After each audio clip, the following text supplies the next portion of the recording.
Hello guys, મારા mini બ્લોગમાં તમારું સ્વાગત છે. સવાર પતિદેવ જો પૂજા પાઠ કરે છે ને પછી બેસી ગયા નાસ્તો કરવા.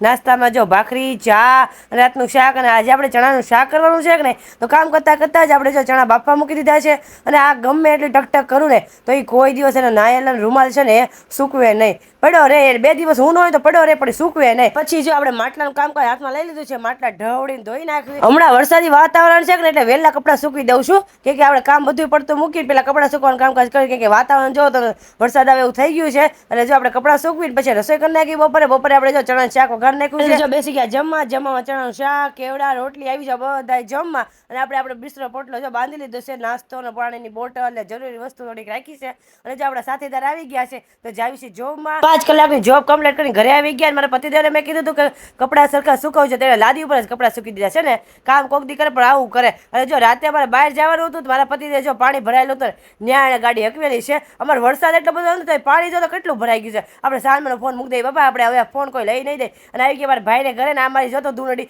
મને છે ને કેટલી હરખાઈ ગઈ. જોતો કેવી દાંત કાઢે છે ને. અમારા બેન છે ને ભણવા બેસી ગયા છે તો મને જોઈને હોમવર્ક દેખાડે છે ને હોમવર્ક કરે છે. જો નાની એવી ટબુકડી મારી બેસી ગઈ છે ભણવા. આવે બાળ મંદિરે જાય છે ને ટ્યુશનમાં જાય છે. અને મારા પતિદેવ જો ક્યાં બેઠા છે, કેમ કે ઘરના બધા જમે છે ને થોડાક વહેલા આવી ગયા છે. અને મેડમ ભણવા જાય છે કે નહીં તો નાની એવી છત્રી લઈ આવી છે. તો મને જો બતાવે છે કે હું છત્રી ફિયા લઈ આવી છે. અને અમારે બધાને જાણું હતું રાતે જો મારા ફઈની ભાણકી ત્યાં બેસવા. તો અમે જો જાય છીએ ને આ ટબુકડું કોણ છે?